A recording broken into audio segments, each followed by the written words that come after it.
point complet de l'actualité à toutes et à tous. Bonsoir. Les grandes articulations. Lutte contre le cancer, la marche rose donne du sens à la riposte. En témoigne la grandiose mobilisation pour interpeller les consciences afin de prévenir cette maladie à plusieurs facettes. Le chef du gouvernement était de la partie. Modernisation du Centre national de formation sociale appliquée Jean-Paul II. Place aux travaux de rénovation et d'extension. La pose de la première pierre est effective. La fin des travaux est fixée à 18 mois. Dialogue interreligieux et consultation nationale, c'est le titre du nouvel ouvrage de Fadama Itala Kourouman, actuel président de l'Association des écrivains de Guinée. Les cas de 2011 à 2019 sont rappelés. Bienvenue dans cette édition. Clôture de la 6e édition du programme Seeds the Future, un programme de Huawei en partenariat avec Orange Guinée, une plateforme de promotion de jeunes talents tournée vers le numérique. La cérémonie est présidée par le Premier ministre, Ousmane Bangoura. C'est une nouvelle promotion des jeunes talents guinéens formés aux technologies numériques qui boucle son parcours. La 6e édition du programme Seeds for the Future marque l'engagement renouvelé de Huawei et de Orange Guinée à soutenir la formation et l'innovation dans un secteur stratégique pour l'avenir du pays. Un projet soutenu par le gouvernement guinéen qui mise sur le numérique comme levier de transformation nationale. Ce programme a été pour moi une expérience extraordinaire, tant sur le plan professionnel que personnel. Durant notre séjour, nous avons eu l'opportunité de suivre des formations intensives dans des domaines stratégiques tels que l'intelligence artificielle, la 5G, le cloud computing et le digital power. Ces formations nous ont permis d'élargir nos compétences, de renforcer notre compréhension des technologies de pointe et de mieux saisir les enjeux de la transformation numérique mondiale. Chers lauréats, vous êtes les visages d'une Guinée debout, ambitieuse et confiante. Vous êtes les semeurs d'avenir, porteurs de cette flamme que rien ne doit éteindre. Grâce à votre immersion en Chine, vous avez désormais un devoir, partager, apprendre, inspirer. Car la Guinée que nous bâtissons ensemble a besoin de vous, de votre savoir, de votre rigueur, de votre audace. Souvenez-vous toujours, une graine ne devient un arbre que si elle reste enracinée dans sa terre. Présent à la cérémonie, l'ambassadeur de la République populaire de Chine en Guinée a, pour sa part, réaffirmé la solidité du partenariat entre les deux pays, notamment dans le domaine du numérique. Vous savez, sous la conduite de son Excellence Monsieur le Général Mamadi Doumbouya et son Excellence Monsieur le Président Xi Jinping, la relation sino-guinéenne a apporté de plus en plus de fruits. Et nous voyons que notre coopération s'étend des industries traditionnelles jusqu'aux industries nouvelles, comme aujourd'hui l'économie numérique. On peut voir que notre coopération concerne tous les secteurs. C'est bien sûr dans le cadre de l'initiative La Ceinture et la Route, la Chine a apporté un grand soutien au renforcement des infrastructures numériques de la Guinée et au développement de son économie numérique. En présidant la cérémonie de clôture, le Premier ministre Amadou Ouriba a salué l'esprit de partenariat entre la Guinée et la République populaire de Chine, tout en mettant en avant l'importance de valoriser les compétences locales. Nous avons des talents disséminés, des talents méconnus, d'où la nécessité pour l'État, les politiques publiques, de donner la chance à tous ces enfants qui ont un grand potentiel. Et merci pour ce que vous êtes en train de faire. Les équipes, les jeunes qui vont en Chine, qui voient, ils apprennent, ils s'inspirent. Et ce que nous fêtons aujourd'hui, c'est aussi ce partage d'expérience et cette inspiration que un pays, une entreprise est en train de partager avec nous. Mais c'est de monter encore plus haut et plus haut, plus haut, atteindre le plafond de verre dans le cadre du développement. Avec ce programme, Huawei et Orange contribuent à l'émergence d'une nouvelle génération de leaders numériques. Des jeunes désormais outillés pour relever les défis de l'innovation et participer activement à la transformation digitale de la Guinée. Et puis, une nouvelle plateforme au sein de la société civile. Il s'agit de l'Association des journalistes guinéens pour la technologie.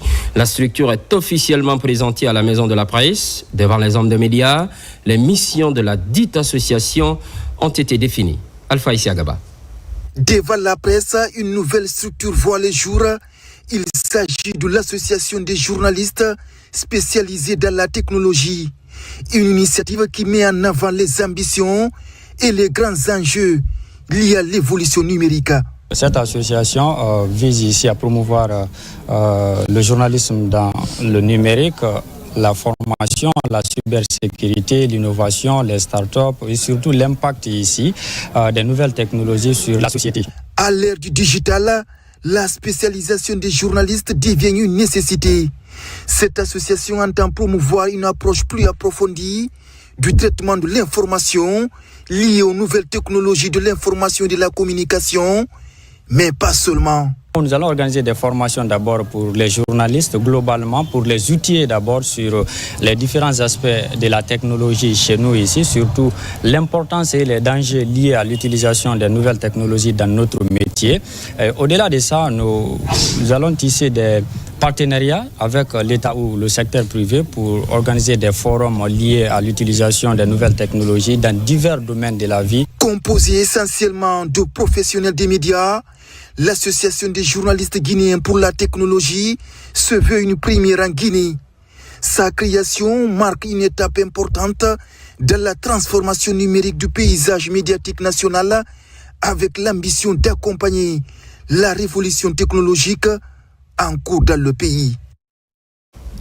Agenda chargé pour le chef du gouvernement, Amadou Ouliba, participe à la marche de sensibilisation sur les cancers du sang et du col de l'utérus, ainsi que sur la promotion de la santé mentale. Tout comme lui, des centaines de citoyens ont répondu à l'invitation. C'est ce dimanche même à Conakry, sur fond de solidarité et de prévention. Ousmane Bangoura. Dès les premières heures de la matinée, l'esplanade du stade du 28 septembre s'est teintée de rose, couleur emblématique de la lutte contre le cancer du sein. Femmes, hommes et jeunes, tous unis dans un même élan, celui de sensibiliser et de prévenir. Après un réveil musculaire collectif, dans une ambiance conviviale et festive, la foule a parcouru l'itinéraire stade Marché Madina, Carrefour Donka, stade au rythme de la musique, des slogans et des messages d'espoir. Le cancer du sein et le cancer de l'utérus, aujourd'hui, font beaucoup de victimes dans le milieu des femmes. Alors, quoi de plus normal que nous, femmes, nous nous levons pour montrer que nous sommes contre ce cancer, sensibiliser la population. En faisant cette marche, tous les riverains verront et ils feront attention à ce que nous sommes en train de dire. Aujourd'hui, encore une fois, c'est en sensibilisant, en dépistant nos mères, nos sœurs, nos tantes, nos épouses, qu'on pourra sauver les vies. Donc c'est la raison pour laquelle nous sommes mis ensemble pour sensibiliser les populations guinéennes en offrant gratuitement un dépistage pour pouvoir aider, orienter et sauver.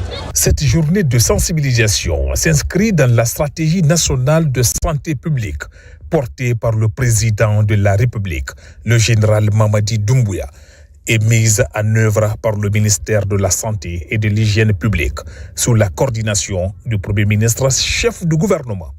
Aujourd'hui, nous franchissons une étape supplémentaire. Associer la santé mentale à cette démarche, car le bien-être psychologique est indissociable du bien-être physique. Nos femmes, nos mères, nos sœurs et nos filles doivent être protégées, informées, accompagnées tout au long du parcours de soins. C'est notre devoir collectif. J'appelle toutes les femmes à se faire dépister régulièrement et à pratiquer l'auto-examen, car détecter très tôt la maladie augmente considérablement les chances de guérison. La prévention commence par l'information, mais aussi par des gestes simples. Adopter une hygiène de vie saine, consulter en cas d'anomalie et encourager nos mères, nos sœurs et nos filles à prendre soin d'elles. La marche s'est poursuivie au Palais des Sports, où des séances de sensibilisation et de dépistage gratuits ont été organisées.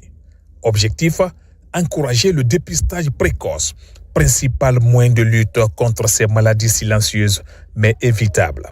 L'OMS a adopté 2 stratégies. La première, c'est la stratégie mondiale d'élimination du cancer du col de l'utérus, qui fixe pour 2030 les objectifs de vacciner 80% des filles avant l'âge de 15 ans et dépister 70% des femmes et de traiter 90% de celles diagnostiquées. Le second est l'initiative mondiale contre le cancer du sein qui vise à réduire la mortalité de 2,5% par an et sauver 2,5 millions de vies d'ici 2040. Pour le dépistage, messieurs et mesdames les membres du gouvernement, ici présents ou pas, la primature a donné le ton. La décision de dépister toutes les femmes qui sont à l'intérieur de l'institution primature, la décision a été prise la semaine dernière. Madame la chef de cabinet de la primature se charge d'organiser ça pour que toutes les femmes, sans exception, se fassent dépister contre le cancer du sein, le cancer de l'utérus et le cancer du col. C'est une question qui est du domaine de la santé publique. Par conséquent, tous les autres ministères, faites de même. Et on va veiller à ce que ce soit fait. Les femmes qui sont dans vos départements ministériels, organisez-vous pour que le plus rapidement elles se fassent toutes dépister. Par cette initiative, le gouvernement guinéen réaffirme sa détermination à placer la santé au cœur du bien-être social. Une marche, mais surtout un message, celui de la vie, de la prévention et de l'espoir pour toutes les femmes de Guinée. Lutte contre le cancer, les initiatives privées restent déterminées. C'est à l'image de la structure Olea Guinée, spécialisée dans le courtage, domaine de l'assurance et de réassurance. Avec ses partenaires, la sensibilisation et le dépistage des cancers de sang et du col de l'utérus sont initiés pour le bien-être des femmes. Aboubakar Djabi. Ces derniers temps, le cancer du sein reste un défi de santé publique important qui interpelle toutes les couches socio-professionnelles du pays. Chaque année, Octobre Rose est initié pour sensibiliser des millions de femmes à se faire dépister en vue de sauver des vies. Olea Guinée, un cabinet pour les opérations financières, accompagne le ministère de la Santé à travers cette journée de sensibilisation et de dépistage du cancer du sein et du col de l'utérus. Cet événement consiste à pouvoir sensibiliser la population, sensibiliser nos clients pour le dépistage contre le cancer du sein et du col de l'utérus. Et aussi voir comment nous pouvons aussi apporter nos conseils et notre précieuse aide pour voir envers ces personnes atteintes de cette maladie.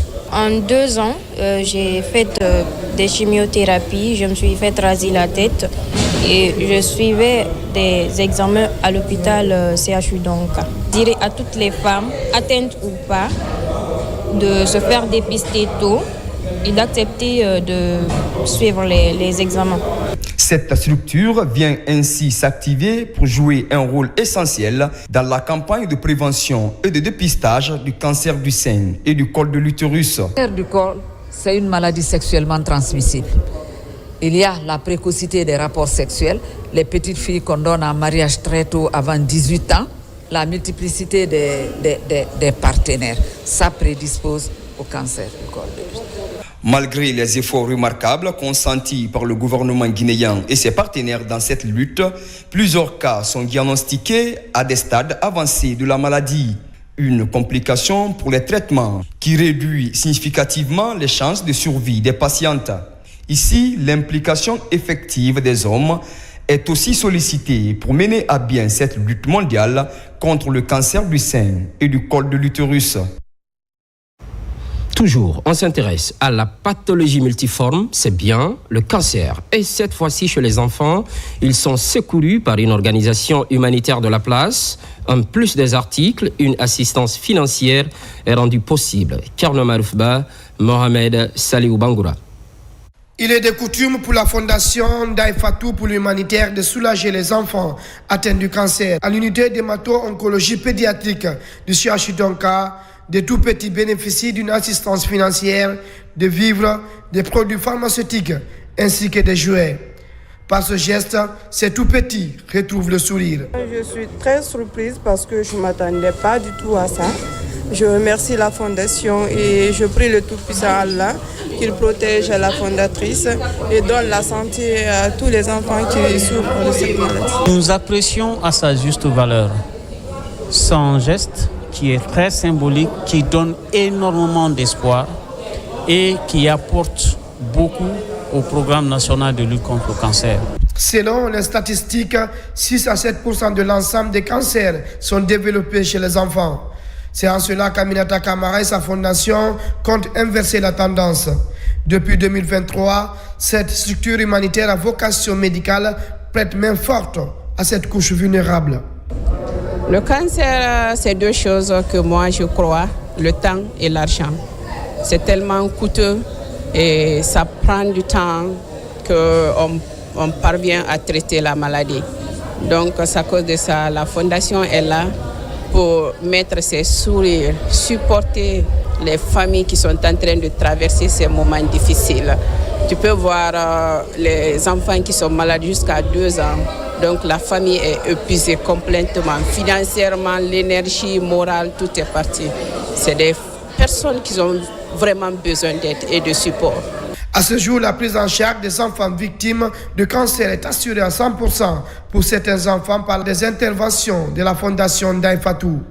Cet accompagnement humanitaire couvre presque tout le pays. Pendant ce temps, on a aussi besoin de l'assistance sociale. Le centre Jean-Paul II renoue avec la modernisation de ses installations. Les travaux de rénovation et d'extension viennent d'être activés. La pose de la première pierre est officielle. Une trilogie d'entreprises évolue sur le chantier. 18 mois, c'est le délai prévu pour la remise des clés. Mohamed de Camara. C'est un consortium de 3 entreprises qui unissent leurs forces pour donner un visage reluisant au Centre national d'assistance sociale de Jean-Paul II. Dans 18 mois, ce centre destiné aux personnes vulnérables, au-delà d'être complètement rénové, connaîtra une extension. La pose de la première pierre a réuni les responsables du ministère en charge des personnes vulnérables, les autorités communales de Ratouma et le personnel du dit centre. Le petit bâtiment qui était utilisé comme centre de fistule ici, qui va être converti en un centre de gériatrie qui est chargé de la médecine pour les personnes âgées. Juste à côté où nous sommes arrêtés, il va être réalisé ici un jardin thérapeutique pour les personnes âgées aussi. Deuxièmement, nous avons la construction de salle de formation pour les assistants sociaux, qui est un bâtiment de R+5, doté de salles de classe, de vingtaine de salles de classe et de salles d'informatique, où nous avons aussi 2 grands amphis de 250 places chacun. La refondation est en marche. Nous remercions infiniment le général d'armée Mamadi Doumbouya pour tous les efforts qu'il fournit pour nous, pour la population en général, mais surtout pour la couche vulnérable. La volonté du gouvernement, en réalisant ces travaux d'envergure, est de contribuer à l'amélioration des conditions de vie des citoyens guinéens en général et ceux de la commune de Ratouma en particulier. Depuis 2013, il y a eu déjà des travaux de rénovation qui ont été entamés mais qui n'ont pas prospéré. Et je suis venu donc apporter la satisfaction générale qu'on a que ce sentiment-là, nous sommes en train d'aller de l'avant. Cette rénovation du Centre national de formation sociale appliquée Jean-Paul II est une nécessité dans la prise en charge notamment des personnes du 3e âge avec son service gériatrie qui sera complètement reconstruit. À présent, gestion des déchets, un défi pour les acteurs communaux. L'accent est mis sur la qualification. Ils se sont retrouvés au gouvernorat de Conakry à la demande de l'ANAFIC. C'est au cours de la semaine qui s'achève bien sûr afin d'asseoir une meilleure gouvernance en la matière. Marwan Kamara. Cette session, animée par des experts en environnement et en gouvernance locale, met l'accent sur la gestion et la valorisation des déchets dans les collectivités locales du pays. Elle est initiée par l'Agence nationale des collectivités pour améliorer la coordination entre les différents services techniques des communes et du gouvernorat. Depuis très longtemps, la gestion des déchets relève du gouvernorat de Conakry. Et actuellement, les autorités ont estimé qu'il faut appliquer la loi sur le code des collectivités et transférer la gestion des déchets au niveau des collectivités. Donc nous sommes en train de dire à ces cadres élus de ces communes de prendre à bras le corps la gestion des déchets, mais surtout leur valorisation. Le programme s'inscrit dans le projet d'appui national de financement des collectivités locales. Il est mis en place par l'ANAFIC pour outiller les acteurs locaux sur la gestion des déchets depuis la collecte jusqu'à la valorisation. Avec l'arrivée de l'ANAFIC dans le secteur, ça nous permettra, nous techniciens, de renforcer nos capacités et de renforcer tout le dispositif que nous avons en place pour pouvoir mieux répondre aux besoins de nos citoyens. Nous avons reçu les instructions de notre ministre de l'administration du territoire. Ce ministre aussi a reçu des orientations du président de la République de tenir cet atelier pour vous doter de ces outils. Il veut que l'assainissement au niveau de Conakry soit la priorité de tout le monde. Et pour cela, on doit tous être prêts. On doit tous accompagner cette politique. Au terme de cette formation, les participants repartent avec de nouvelles compétences et des outils opérationnels. Une étape importante vers une gouvernance environnementale plus efficace pour répondre à un besoin urgent de professionnalisation du secteur. Salubrité publique, mention spéciale à la valorisation des déchets urbains. Cela passe par les solutions innovantes. 5 projets sont en compétition. C'est à la faveur du climaton, un écosystème d'apprentissage intensif. Ça se déroule aussi à Conakry avec le programme Catalyst. Abdul Karim Kamara. Certes, la gestion des ordures ménagères et industrielles attire tous les regards, mais il y a toujours urgence. Cette année encore, le concept climaton interpelle face aux défis climatiques locaux à Conakry. Autour du thème économie circulaire, il est question de transformer la problématique des déchets urbains en une source d'opportunités économiques et sociales. Nous ne voulons pas seulement gérer les déchets, mais c'est aussi comment les valoriser et faire de ces déchets des solutions innovantes. C'est-à-dire, est-ce qu'on peut faire des charbons écologiques, est-ce qu'on peut faire des briques écologiques, est-ce qu'on peut transformer ces déchets en électricité ou en gaz. Dans cette optique, on a décidé de choisir cette thématique. Pour la présentation des solutions innovantes, 5 projets compétissent avec le coaching de l'incubateur Zatrofa porté sur la logistique de collecte et la valorisation énergétique ou matérielle. Notre objectif premier, c'est de pouvoir outiller ces apprenants sur l'économie circulaire qui consiste à rallonger la durée de vie des objets que nous utilisons, et tout en leur inculquant des outils et moyens nécessaires pour pouvoir préserver l'environnement. Devant un jury, chaque solution innovante est évaluée sur la base de 5 critères. À l'arrivée, la start-up dont l'innovation porte sur le compostage et les engrais bio en qualité est déclarée meilleur projet. Notre touche personnelle ici, c'est l'intégration ici de la valorisation de l'urine humaine comme ressource agricole. Il faut savoir que l'urine humaine, c'est une ressource très riche, mais aussi inexploitée vers nous ici. On a su surclasser nos concurrents. C'est un projet qui peut innover dans le futur parce qu'ils ont mis en place des choses qui peuvent vraiment contribuer contre la pollution de l'environnement. Au-delà de la compétition, il est prévu d'accompagner les 5 projets dans la mise en œuvre de leurs solutions innovantes, suivies d'une mise en relation avec les multinationales et les institutions bancaires.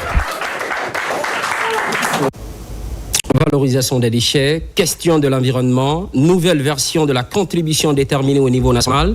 Le processus de validation est en cours. Le document va servir dans la lutte contre les émissions de gaz à effet de serre et l'adaptation des communautés impactées par le dérèglement climatique. C'est la réponse à l'une des recommandations des Assises de Paris sur le climat. Mamadou Alpha Baldé, spécialiste maison.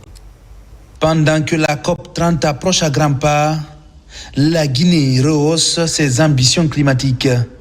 Le pays valide sa contribution déterminée au niveau national dans sa version 3.0. Le document constitue le principal outil permettant d'identifier et de mesurer les efforts du pays dans la lutte contre le réchauffement de la planète. Le travail a permis à la Guinée de connaître que nous on était déjà en avance par rapport à la mise en œuvre de la CDN. Il y a eu assez d'engouement autour de la révision de la CDN. Nous voudrons aussi que les engouements continuent dans la mise en œuvre pour ne pas que ce soit le cas de la CDN 2. Le changement climatique est certes un défi global, mais c'est aussi une opportunité pour repenser nos modèles de développement, d'investissement et de solidarité. La CDN 3.0 ne se limite pas à des engagements techniques. Elle porte une approche intégrée, articulant atténuation, adaptation et inclusion sociale. La Guinée, qui demeure un pays incontournable dans l'équilibre climatique de la sous-région, est dans une dynamique de développement durable dans plusieurs domaines comme les mines, l'agriculture et l'énergie.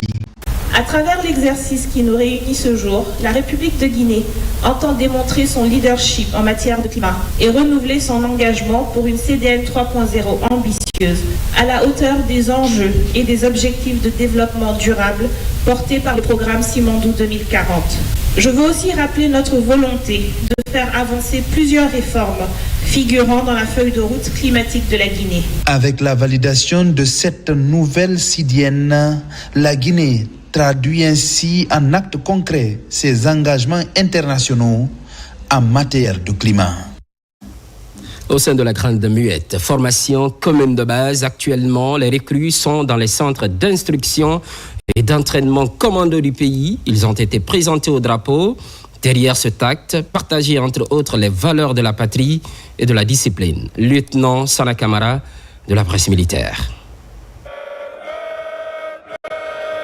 Cette semaine, les centres d'instruction d'infanterie et d'entraînement commando du pays ont abrité une cérémonie innovante marquant la fin de formation de communes de base des recrues. Elle a consisté à présenter les désormais soldats de deuxième classe au drapeau national. Salut. Fixe. À gauche. Gauche. Allez-y. Marche. L'initiative est parmi les nombreuses réformes en cours engagées par la hiérarchie militaire et portées par l'état-major de l'armée de terre. Un rite qui engage ses soldats au respect des valeurs cardinales envers le drapeau, comme l'honneur, la défense de la patrie, l'unité nationale, l'esprit de sacrifice et de discipline. Être dans l'armée, c'est pas seulement porter la tenue, c'est de se sacrifier pour sa nation. C'est ce qui nous a été appris. À Kisdougou, dans la 4e région militaire, et Kankan dans la 3e, le même événement mobilise autorités civiles et militaires. Dans ces deux centres également, les jeunes militaires se sont engagés à servir la nation avec honneur, professionnalisme et loyauté. Des valeurs inculquées et jalousement sauvegardées dans l'armée guinéenne depuis sa création. On est appelé aujourd'hui à défendre le drapeau, la patrie, protéger ici les citoyens, en même temps leurs biens et l'intégrité territoriale. Ce drapeau qui flotte au-dessus de nos têtes n'est pas un simple morceau de tissu. Il est le cœur battant de la nation. Il incarne notre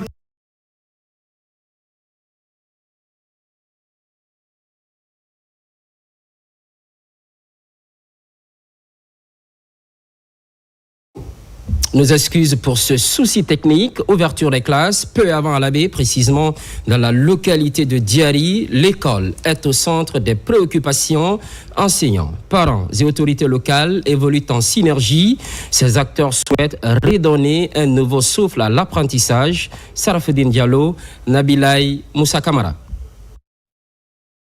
Pendant 2 jours, les États généraux de l'éducation ont passé en revue les obstacles qui freinent la qualité du système éducatif dans la commune rurale de Diary.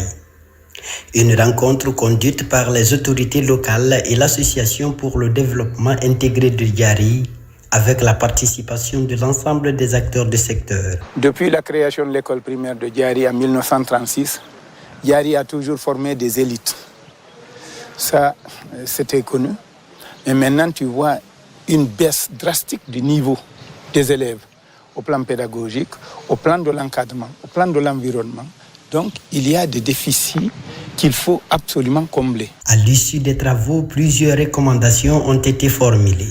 La construction et l'équipement d'infrastructures scolaires, la création d'une école de la seconde chance pour les jeunes déscolarisés et la mise en place d'un prix d'excellence au primaire et au collège. Les ressortissants peuvent financer des activités, mais les ressortissants aussi vont se battre pour impliquer les différents partenaires au développement pour nous appuyer dans les différents domaines. Tous les acteurs et partenaires sont suffisamment informés de la situation actuelle du système éducatif, que ce soit les infrastructures, que ce soit la situation du personnel, que ce soit le matériel didactique, et tout a été discuté, les points de vue donnés et des solutions idoines sont proposées.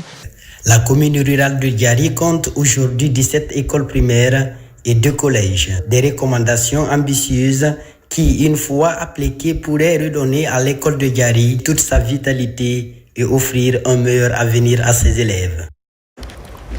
À présent, le contenu de ce décret. Décret D 2025-0195 PRG-SGG portant nomination au secrétariat général du gouvernement. Le président de la République, vu la Constitution, décrète, article 1er. Les hauts cadres dont les prénoms et noms suivent sont nommés au secrétariat général du gouvernement dans les fonctions ci-après. 1. Directeur national de l'activité normative et de la conformité, M.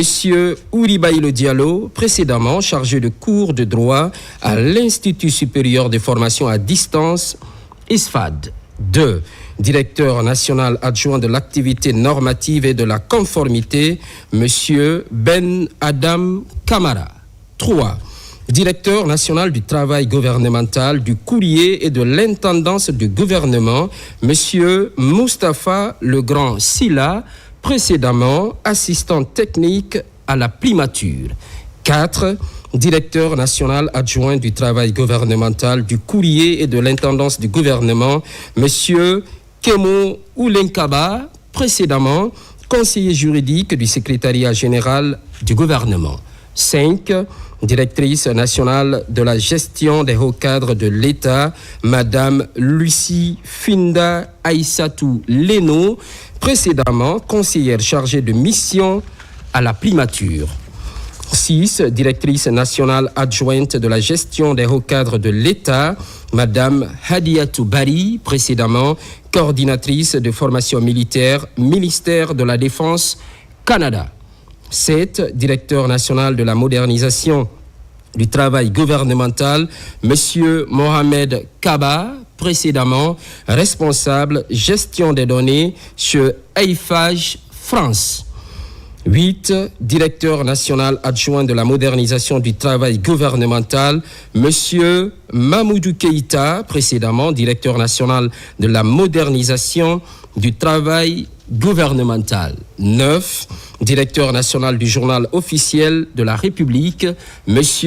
Mohamed Kourouman. 10. Directeur national adjoint du journal officiel de la République, M. Amadou Kourouman, précédemment chef de division au journal officiel de la République. 11. Directeur du bureau de stratégie et de développement, M. Abdoulaye Tiranké Kamara, précédemment directeur d'agence à la Société Générale de Banque en Guinée. 12. Directeur adjoint du bureau de stratégie et de développement, M. Éric Silaouo Bottier, précédemment directeur adjoint de la modernisation du travail gouvernemental. 13, directeur général du Centre de documentation administrative, M. Tamba Fidel Leno, précédemment, directeur adjoint de la modernisation, précédemment, conseiller principal au secrétariat général du gouvernement. 14, directrice générale adjointe du Centre de documentation administrative, Madame Aïssatou Sarasso, précédemment directrice en charge des projets à la Société nationale d'aménagement et de promotion immobilière, SONAPI. Article 2. Le présent décret qui abroge toutes dispositions antérieures contraires prend effet à compter de la date de sa signature et sera enregistré et publié au journal officiel de la République. Conakry, le 19 octobre 2025, signé Général Mamadi Doumbouya. Décret D 2025-0196 PRG SGG portant nomination de hauts cadres au ministère de la Justice et des Droits de l'Homme. Le président de la République, vu la Constitution, décrète. Article 1er. Les hauts cadres dont les prénoms et noms suivent sont nommés au ministère de la Justice et des Droits de l'Homme dans les fonctions ci-après. 1. Conseiller principal, M. Abdoulaye Baldé. 2. Conseiller juridique, M. Mamadi Diawara. 3. Conseiller chargé des questions institutionnelles, M. Mfamara Kamara. 4. Conseiller chargé des questions d'éducation surveillée et de la protection judiciaire de la jeunesse, M. Ali Bader Kaba, précédemment conseiller chargé du suivi et de la capitalisation des réformes. 5. Conseiller chargé du suivi et de la capitalisation des réformes, M.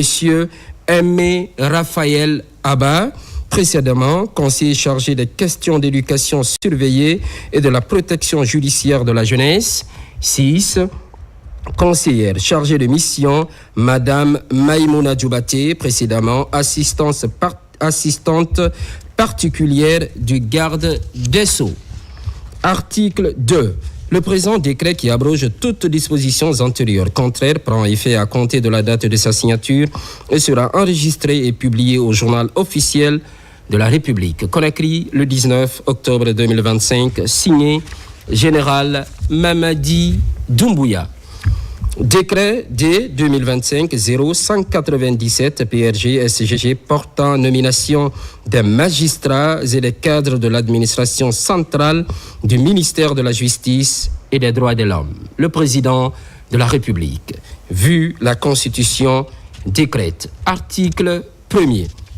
Les magistrats et les cadres dont les prénoms et noms suivent sont nommés dans les fonctions ci-après.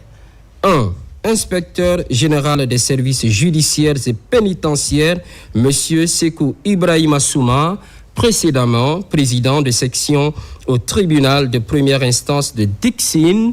2. Inspectrice générale adjointe des services judiciaires et pénitentiaires, Madame Thérèse Yawa Tolno, précédemment inspectrice des services judiciaires.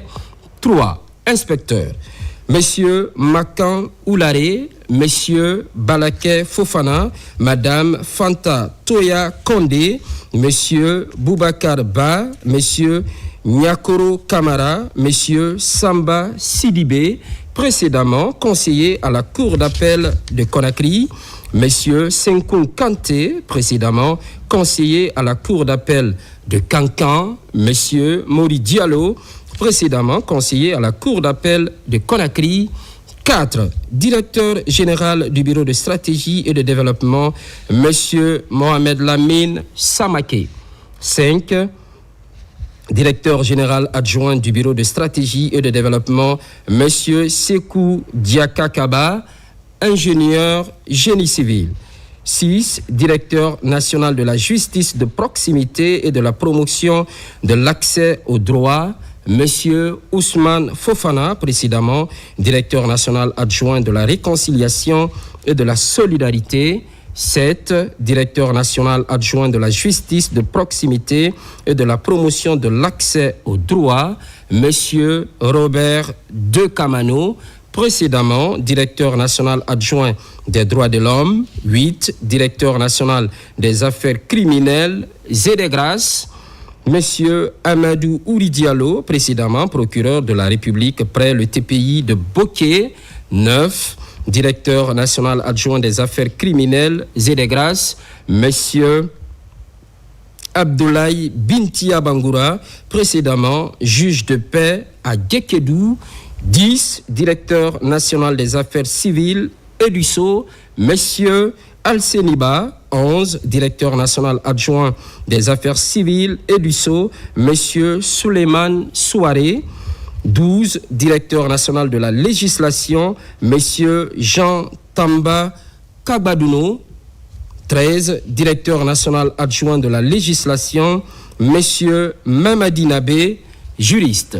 14, directeur national de l'administration pénitentiaire et de la réinsertion, Monsieur Mamadou Gandoba.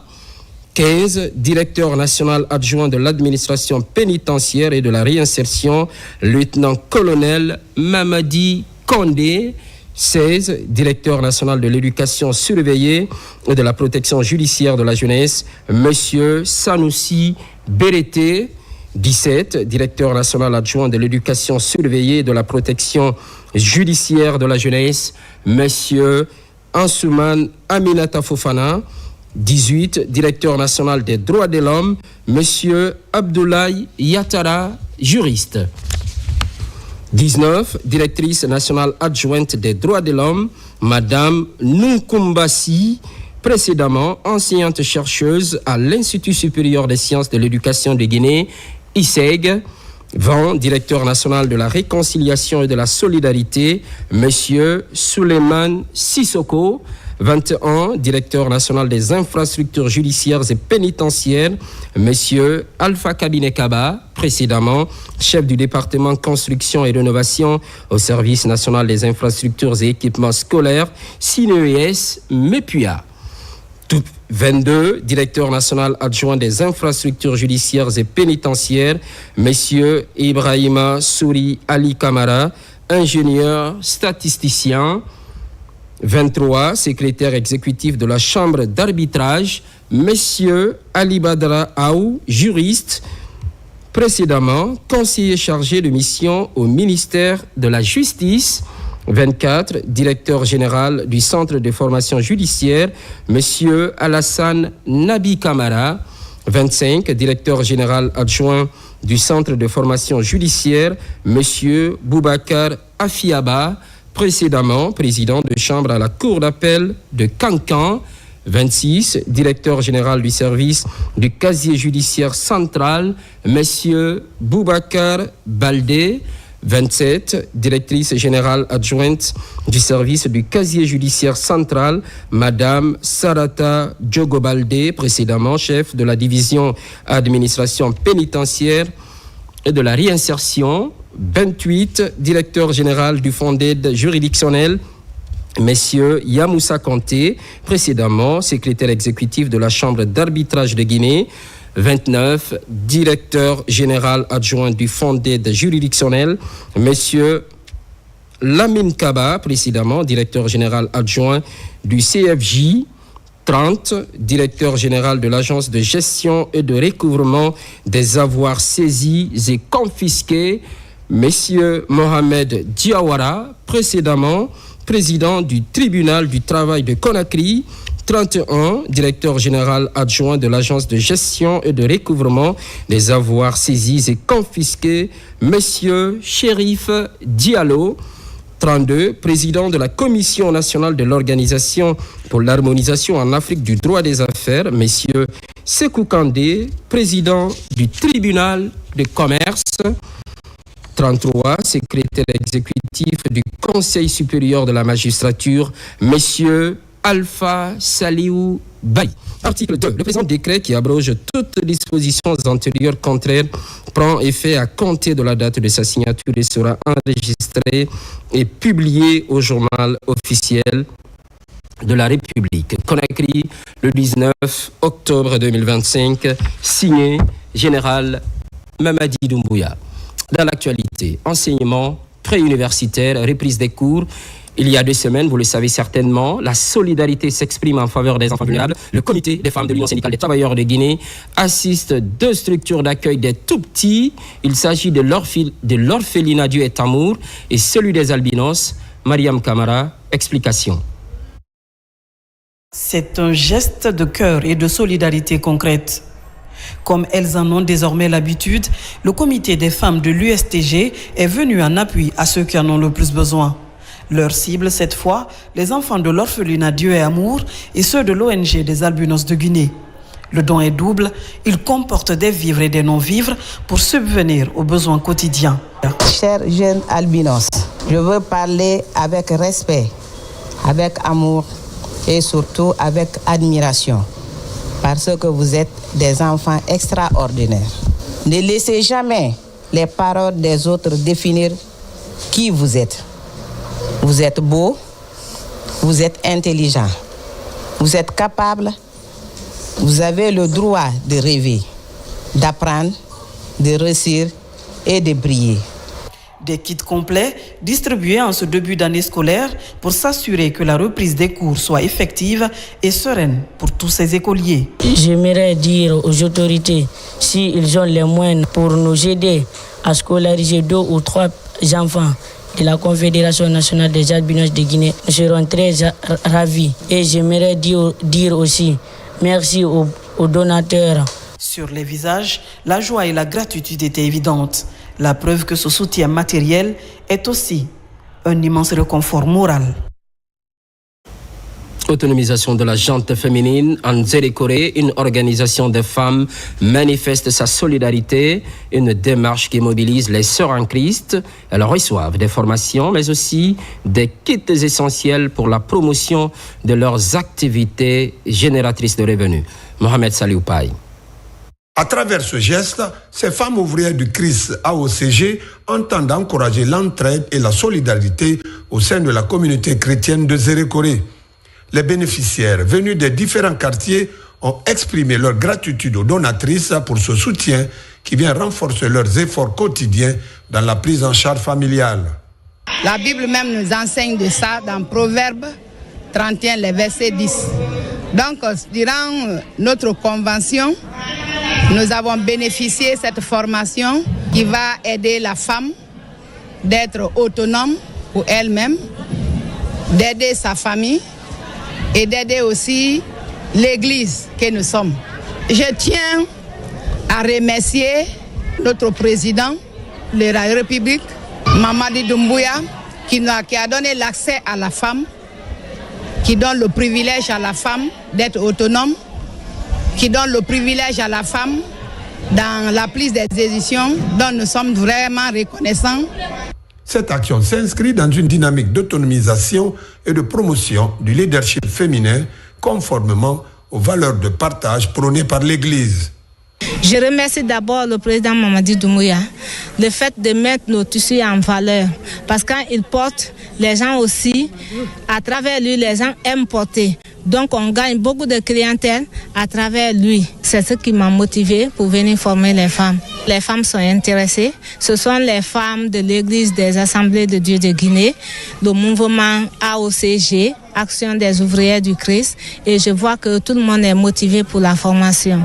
L'initiative est saluée par les autorités religieuses et locales qui appellent à la multiplication de telles œuvres pour le bien-être des femmes et pour le développement de la société guinéenne. Le contenu de ce décret dès 2025-0594 PRG-SGG portant nomination des magistrats à la Cour suprême. Le président de la République veut la Constitution décrète. Article 1er. Les magistrats dont les prénoms et noms suivent sont nommés à la Cour suprême dans les fonctions ci-après. Siège 1. Premier président, Monsieur Fodé Bangoura. 2. Président de la première chambre civile, Monsieur Yaya Boiro, précédemment directeur du service documentation et recherche de la Cour suprême. 3. Présidente de la deuxième chambre civile, Madame Mariama Doumbouya, précédemment présidente de la chambre administrative et constitutionnelle de la Cour suprême. 4. président de la 3e chambre civile, Monsieur Abdoulaye Conté, précédemment premier président de la Cour d'appel de Conakry. 5. Président de la 4e chambre civile commerciale et sociale, Monsieur Ibrahima Souri Antunkara, précédemment premier président de la Cour d'appel de Kankan. 6. Président de la Chambre administrative et constitutionnelle, Madame Makoya Kamara, précédemment conseillère à la Cour suprême. 7. Président de la première chambre pénale, Monsieur Saïdou Diallo. 8. Présidente de la 2e chambre pénale, Madame Fatou Bangoura, précédemment présidente de chambre à la Cour d'appel de Conakry, conseillères et conseillers. Monsieur Mfa Ousmane Touré, Monsieur Mamadouba Keïta, Madame Mariam Baldé, Monsieur Ibrahima Kamara, Monsieur Mamadou Alpha Cham, Monsieur Ibrahima Daman, Madame Djalikatou Fofana, Monsieur Djeila Bari, Madame Hawadaro Kourouman, Madame Madeleine Grovodi, Monsieur Mohamed Sissé, Monsieur Mohamed Lamine Kamara, Monsieur Abdourahman Silla, Madame Nene Ousmane Diallo, Monsieur Amadou Kindi Baldé, précédemment président de la chambre criminelle de la Cour d'appel de Kankan, Madame Djenabou Dongol Diallo, précédemment inspectrice des services judiciaires, Madame Hawasouma, précédemment conseillère à la Cour d'appel de Conakry, Madame Mariama Bambakalo, précédemment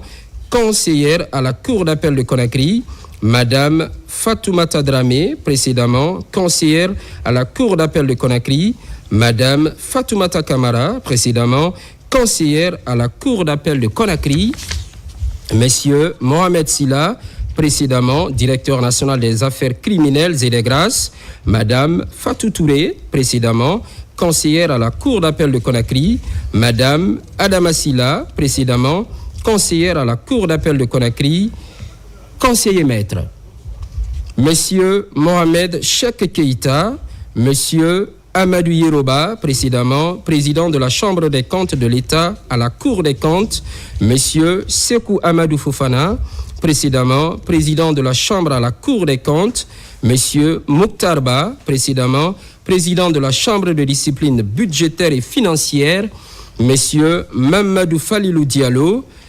conseiller référendaire, Monsieur Djanka Keïta, précédemment auditeur à la Cour suprême, parquet général, procureur général, Monsieur Sidi Souleymane Ndiaye, précédemment avocat général près la Cour suprême, premier avocat général, Monsieur Sidiki Kanté, précédemment avocat général près la Cour suprême, deuxième avocat général, Monsieur Mamadou Dian Bora Diallo, précédemment procureur général près la Cour d'appel de Kankan. Avocats généraux, Monsieur Ibrahima Souri Yansane, précédemment président de la 2e chambre pénale de la Cour suprême, Monsieur Soriba Mané, Madame Hawa Diallo, Madame Hadja Aïssatou Chérif Diallo, Monsieur Mohamed Lamine Diallo, précédemment avocat général près la Cour d'appel de Conakry, Madame Aïssatou Siradjoba, précédemment avocate générale près la Cour d'appel de Conakry, Monsieur Ousmane Sané, précédemment avocat général près la Cour d'appel de Conakry, secrétaire général, Monsieur Hassan De Diallo, directeur du service de documentation, d'études et de recherche, Monsieur André Safela Leno, précédemment président de chambre à la Cour suprême, directeur adjoint du service de documentation, d'études et de recherche, Monsieur Bademba Bari, précédemment directeur du Fonds d'aide juridictionnelle. Membres, Madame Roudia Toubari, précédemment conseillère à la Cour suprême, Madame Joséphine Silla, précédemment conseillère à la Cour suprême, chef du greffe, Monsieur Akoyi Goyepodi, précédemment greffier à la Cour suprême. Article 2. Le présent décret qui abroge toutes dispositions antérieures contraires prend effet à compter de la date de sa signature et sera enregistré et publié au journal officiel de la République. Conakry, le 19 octobre 2025, signé Général Mamadi Doumbouya. Cet autre décret dès 2025-0198 PRG SGG portant nomination de hauts cadres au ministère de la Sécurité et de la Protection civile. Le président de la République, vu la Constitution, décrète, article 1er. Les hauts cadres dont les prénoms et noms suivent sont nommés dans les fonctions ci-après. 1. Officier central antidrogue, directeur central, commissaire divisionnaire de police, Abdoulaye Sangaré, matricule 262-314R, précédemment directeur central de la police routière, directeur central adjoint, commissaire principal, Bala Ifono, matricule 261-359E, précédemment chef de division d'appui opérationnel. 2. Office de répression des délits économiques et financiers. Directeur central.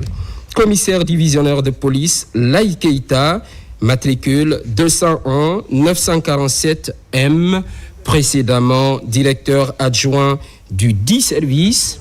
Directeur central adjoint, commissaire principal, Ibrahima Sissé Diallo, matricule 261-602Z, précédemment chef de section juridique et administrative au Bureau central national Interpol.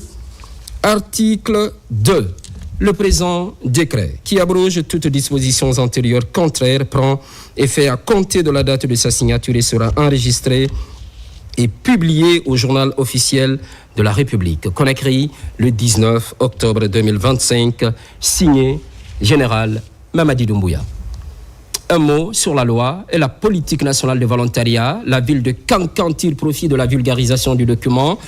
Les volontaires sont édifiés sur leurs droits et devoirs favorables au développement communautaire. De nouveaux engagements sont pris pour l'épanouissement de la couche juvénile. Noumousso Diakité. La campagne de vulgarisation de la loi et de la politique nationale sur le volontariat touche la région de Kankan. À la maison commune de la couche juvénile du Nabaya, le document de référence est ouvert pour encourager la participation active des jeunes à la vie communautaire. Les avantages sont exposés et les grandes lignes sont expliquées pour faciliter la compréhension. La loi sur le volontariat que nous vulgarisons aujourd'hui, elle reconnaît officiellement le statut du volontaire, définit ses droits et ses devoirs et garantit une meilleure protection sociale et juridique. Elle permet aussi aux collectivités locales, comme celle de Kankan, de mieux intégrer les volontaires dans leur plan de développement économique et social.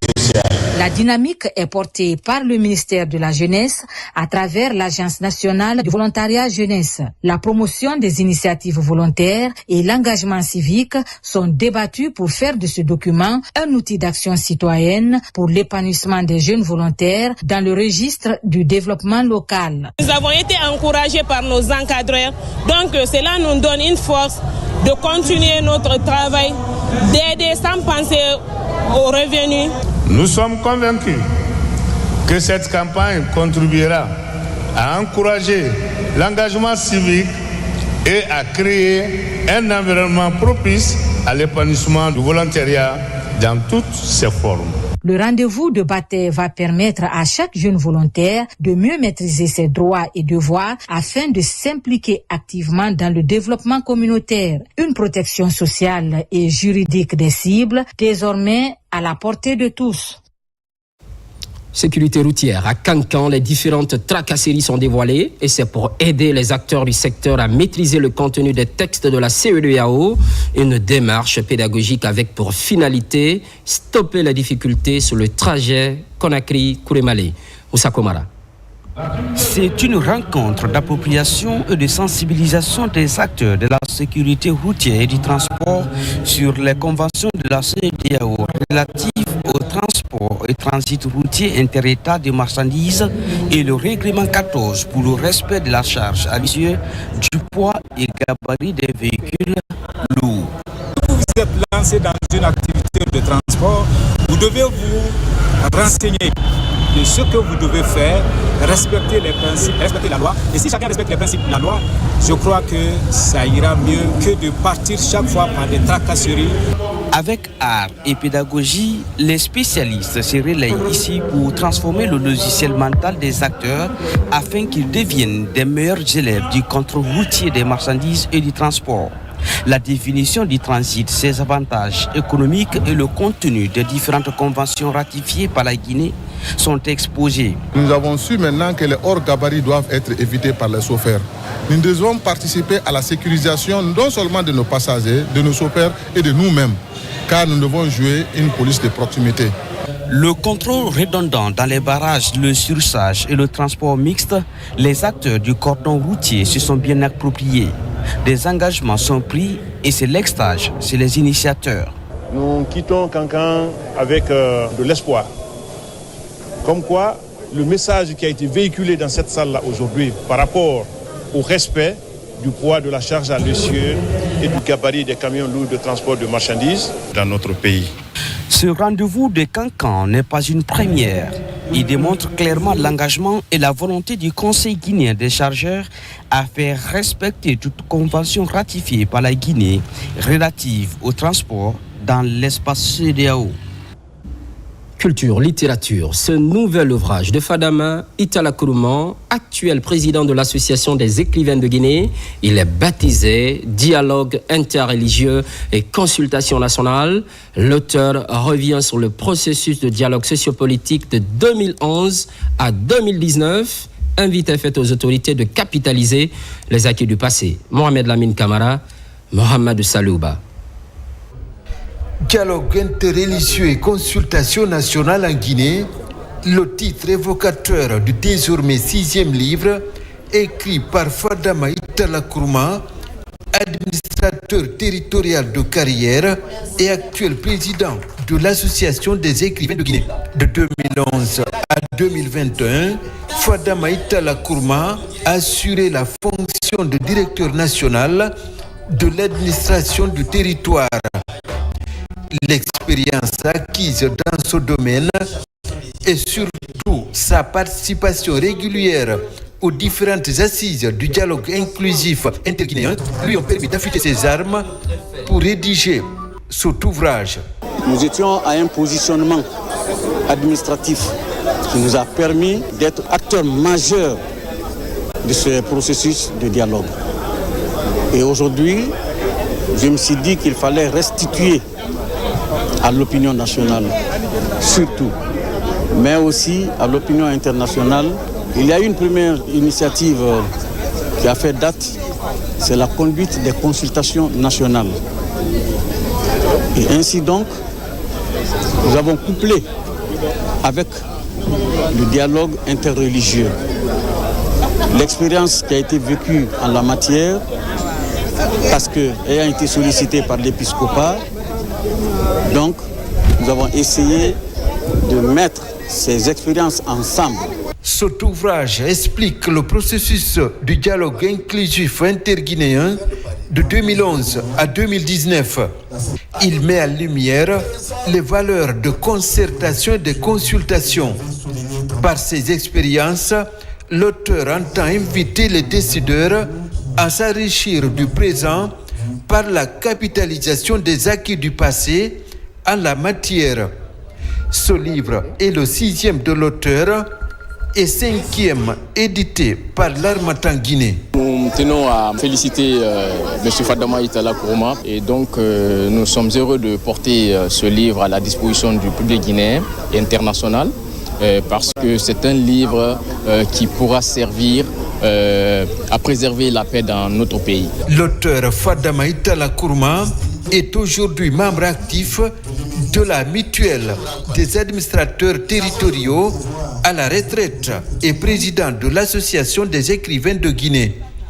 À travers ses ouvrages, cet ancien commis de l'État entend désormais consacrer son temps à l'écriture pour le bonheur des lecteurs.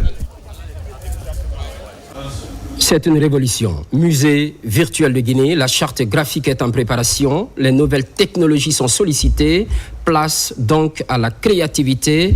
25 jeunes rivalisent au compte de ce programme. C'est une contribution d'Expertise France. Marwan Camara, Fodé Camara.